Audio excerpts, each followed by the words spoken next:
Hola, ¿qué tal, compañeros, maestro? Pues bueno, voy a dar comienzo a mi video en cuanto a los conceptos que nos competen en lo que es el juicio de amparo. Esto nos va a ayudar bastante porque estos tipos de conceptos, esta lexicología nos va a ayudar mucho para emitir tanto nuestros argumentos como además conocer esas ideas, esos conceptos que vienen dentro del que es el juicio de amparo en la litis, en el proceso litigioso. Es muy importante conocerlos porque así nosotros vamos a poder entender todo ese procedimiento que se lleva en ese juicio llamado juicio de amparo. Cabe mencionar que desde mi punto de vista sí es un recurso, pero es un recurso que tiene el ciudadano por medio de un juicio independiente. Pero yo creo que sí es un recurso llevado de un juicio llamado juicio de amparo. Mi nombre es la maestra Edith García Zaragoza, soy la alumna y mi docente es el maestro Armando González Olvera. La licenciatura es en Derecho y el cuatrimestre es el sexto. Bueno, vamos a dar comienzo. Primero que nada, ¿qué son los incidentes? Los incidentes nosotros debemos de conocer lo que dentro de la litis es un proceso. Ya nosotros en otras materias llamadas civiles, mercantiles, hemos llevado lo que es el entendimiento que existe desde el inicio de la litis hasta la sentencia, y dentro de ello hay varios procesos, la postulativa, lo de los alegatos, el desahogo de pruebas, pero dentro de ellas existen los llamados incidentes también en el juicio de amparo. Los incidentes no son otra cosa que pronunciamientos contingentes respecto al juicio principal que emanan de él. Debemos de entender, el juicio de amparo lleva una línea y los incidentes van a ser esos juicios independientes que emanan de uno principal, sin romper, claro, el principal, pero que se llevan a un lado. A veces nos van a ayudar bastante como abogados para poder, dentro de un juicio principal, meter estas contingencias, estos incidentes que nos van a ayudar a nosotros a resolver otras cosas inmersas del juicio principal.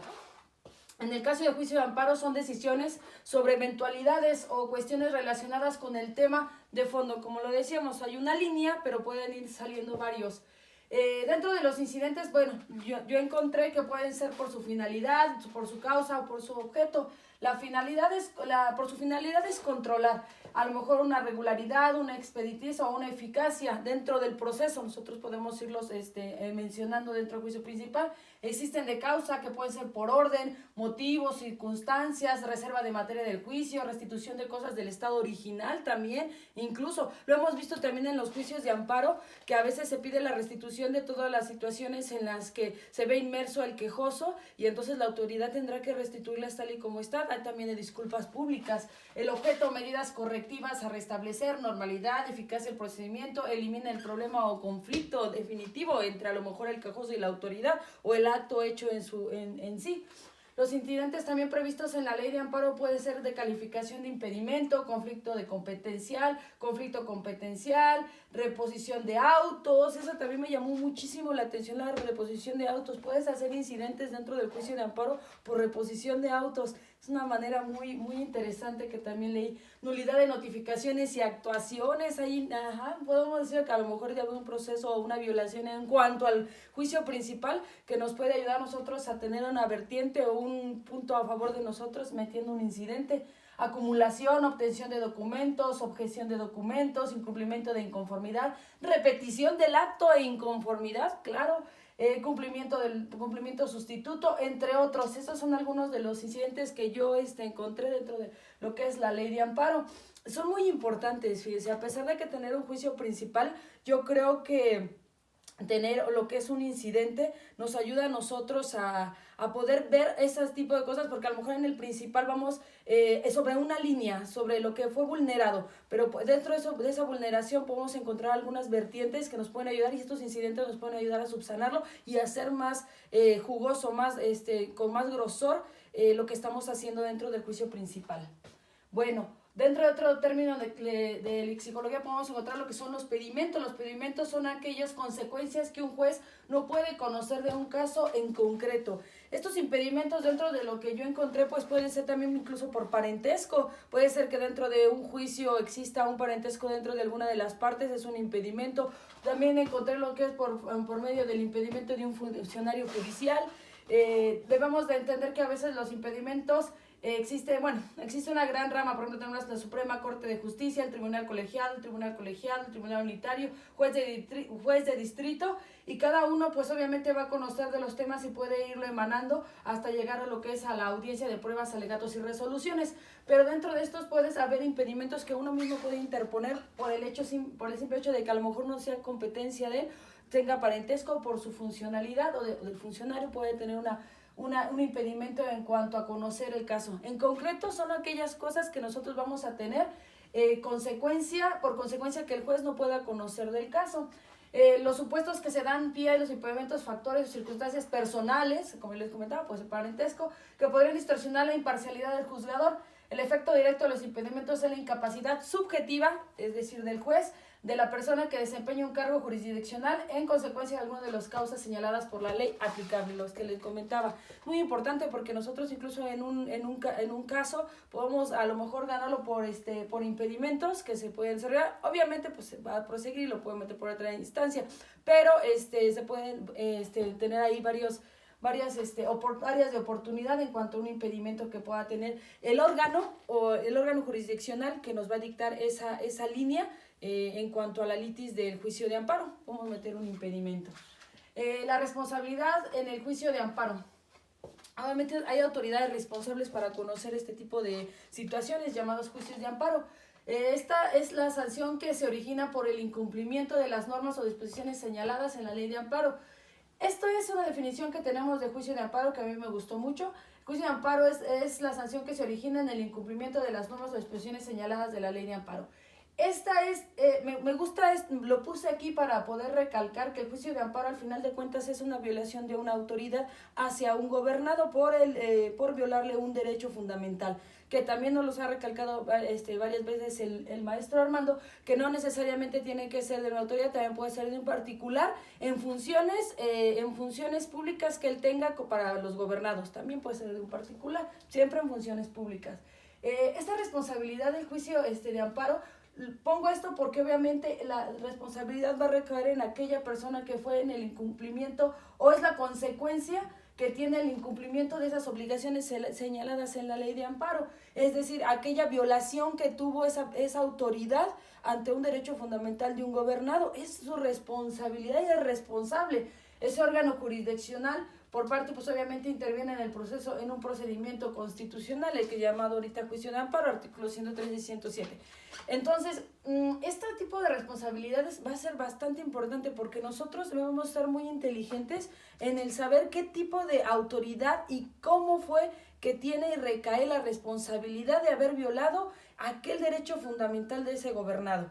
Eso nos va a dar bastante pauta y bastante materia para que de ahí sea la base para poder arrancar, porque puede desarrollarse a lo mejor una violación de un derecho, pero tú, el responsable, manifiestas que es otra persona, pues obviamente será improcedente aquella juicio de amparo. Vamos a ser muy específicos en ello. De los funcionarios que conocen el amparo, muy importante, ¿qué funcionarios conocen la ley de amparo? La ley de amparo establece que son los jueces de distrito, en la nota diapositiva aquí los tenía porque es el mismo funcionamiento jurisdiccional, jueces de distrito, las autoridades judiciales de los estados, el Distrito Federal, presidentes de las juntas de conciliación y arbitraje. Y bueno, ahorita ya cambió con la nueva reforma, pues ahí están lo que son los centros de conciliación, arbitraje laboral, y los ministros de la Suprema Corte, bueno, que trabajan ahorita también al unísono con las juntas. Los ministros de la Junta de Suprema Corte y son los aquellos responsables de lo que son los juicios de amparo por delitos o faltas que cometen las situaciones y obviamente las sentencias también que se dictan. Es muy importante que los funcionarios que conozcan este tipo de amparo, tú sepas manejarlo o interponerlo con el adecuado. Más adelante vamos a ver los principios, y uno de los principios tanto de los juicios de amparo como también jurídico es la definitividad. Al final de cuentas, tú debes de agotar todas aquellas instancias para poder tener esa definición, esa definitividad en una sentencia para poder desarrollar un juicio de amparo. Habrá otros juicios de amparo que de raíz tú los puedas emitir, pero vas a saber a quién lo debes de emitir y quiénes son los que van a ser esos funcionarios que van a conocer ese amparo, ¿vale? Para que también nosotros sepamos cómo acudir y a quién acudir. Ese es realmente lo que yace de esta presentación, conocer conceptos lexicológicos, desarrollarlos, entenderlos y también aprender a quiénes nos vamos a dirigir para que nosotros como expertos en el derecho sepamos cómo desarrollarnos y obviamente a qué instituciones por jurisdicción, por competencia le corresponde conocer y quién nos puede ayudar en esa situación.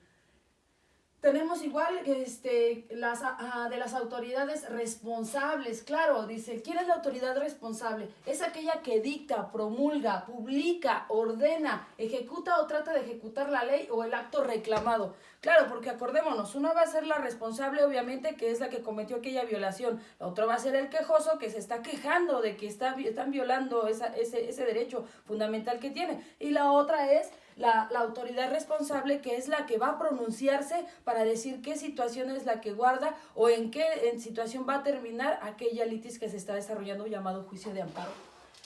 Dando por supuesto su concepto esencial y dejando su cabal definición de la jurisprudencia. Acordémonos que estos juicios de amparo regularmente siempre van a estar sentados en bases de jurisprudencia y tal y como se dicta en la ley.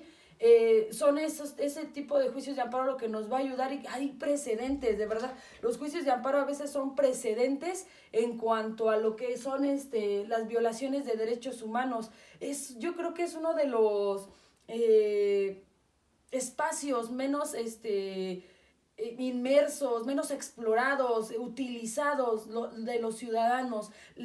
No les han dado tanta importancia de lo que es un juicio de amparo ante una autoridad para poder defender sus derechos. Yo creo que es muy importante que la ciudadanía sepa que tiene juicios de amparo y que de verdad debiesen ser una obligación de conocer que tenemos ese derecho para poder ejercerlo en cuanto la autoridad sentamos que nos vulnere, ¿no? Deberíamos de utilizarlo más seguido para las personas que realmente tienen violaciones en sus derechos. Y bueno, el juicio de amparo también se puede ayudar de tratados internacionales, podemos evocar muchísimas cosas, y de verdad que México está inmerso de tantos tratados que hay mucha ayuda, y yo creo que sería una buena aportación que realmente conociéramos lo que es un juicio de amparo. Es aquella que dicta, promulga, ordena, ejecuta o trata de ejecutar la ley o acto reclamado. Si al final de cuentas siempre va a ser un acto reclamado por violación de un derecho fundamental. El quejoso y el tercero perjudicado. Al final de cuentas está la autoridad que violenta y está el quejoso. Esta definición me gusta mucho. Es aquella persona físico-moral que promueve el juicio de amparo y recibe el nombre de quejoso, puesto que al proveer el amparo en realidad está presentando una queja en contra de la autoridad. Realmente lo que vamos a hacer nosotros es quejarnos que la autoridad no está desarrollando bien su función jurisdiccional, o en su defecto está violando dentro de esa acción un derecho fundamental del quejoso. Entonces es una queja y por eso se le llama quejoso, que estima que está actuando esa autoridad contra sus garantías definitivamente constitucionales. Y obviamente el tercero perjudicado, fracción tercera del artículo 5 de la ley de amparo, nos comenta que dice, se desprende que el tercero perjudicado es aquel que tiene interés en la subsistencia del acto reclamado con intereses semejantes. Es aquella persona que va a tener ese interés semejantes en el que subsista ese derecho reclamado, esa queja que se está interponiendo ante la autoridad. A los que las autoridades responsables pretende se declare la constitucionalidad de los actos reclamados en el amparo o en caso el sobreseimiento en el mismo. Este tercero perjudicado va a ser muy importante desde nosotros, porque puede ser el quejoso, la autoridad y este tercero implicado, siempre y cuando su interés sea de subsistencia en el acto reclamado. Es muy importante recalcar eso en el tercero perjudicado. Principios del juicio de amparo. Esta imagen la saqué de la Suprema Corte de Justicia de la Nación. Es bastante atractiva. De hecho, hay cursos en los que la misma Suprema, para lo que es desarrollar su sistema jurisdiccional y el entendimiento de ello, da cursos para que uno entienda todos aquellos mecanismos que tiene e incluso entienda la terminología que se está llevando. Los principios fundamentales del juicio de amparo son las reglas más importantes que deben observarse durante la tramitación y resolución del proceso de amparo. No son reglas absolutas, ojo, porque existen jurisprudencias, admiten excepciones y han sido obtenidas a partir del análisis de las normas jurídicas que rigen el amparo.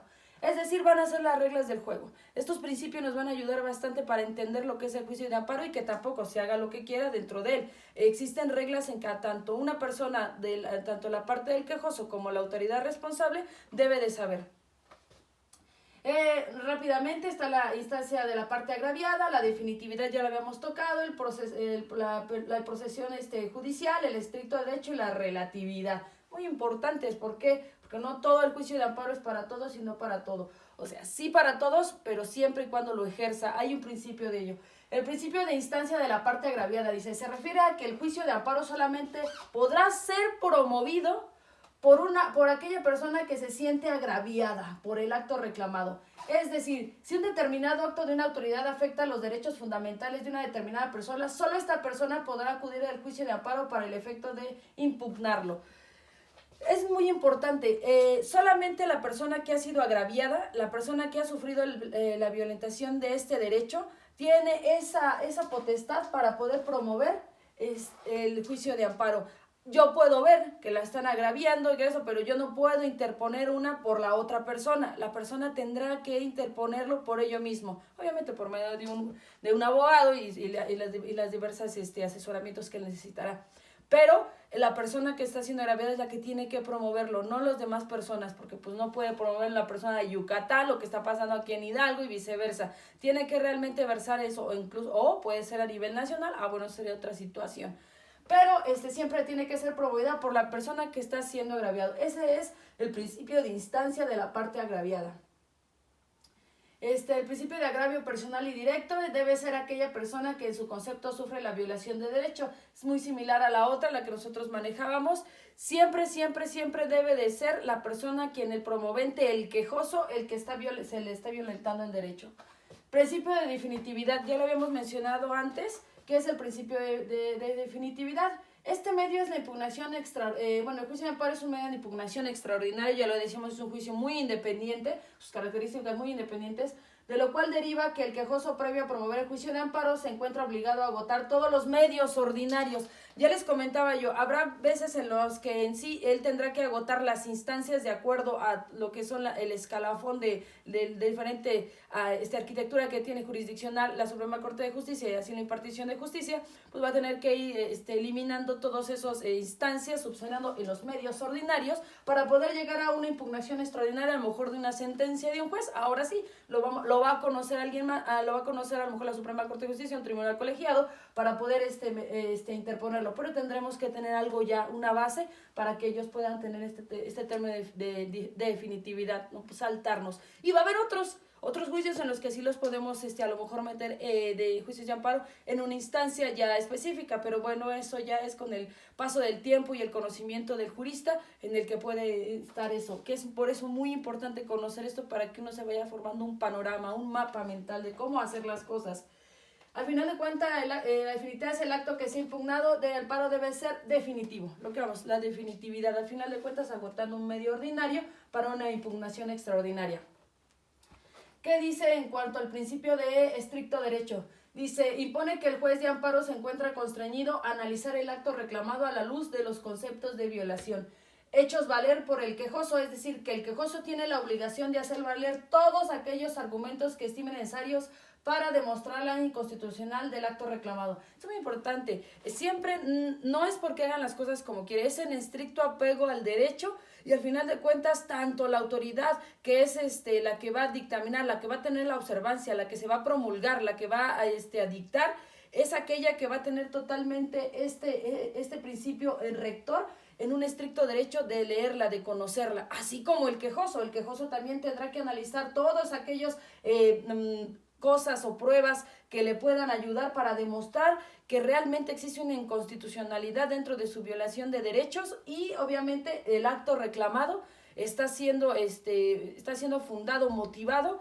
por todo aquello que él pueda demostrar. Siempre bajo estricto derecho, no nada más porque a nosotros se nos ocurrió, porque al juez se le ocurrió, pueden hacer eso. Por eso existen ese tipo de personas que son desempeñan tan noble y respetable impartición de justicia, que son conocedores de ello, como también existen abogados de este lado que son conocedores, que defienden ese derecho violentado, ese derecho reclamado de ese quejoso. Entonces es muy importante que es bajo estricto derecho.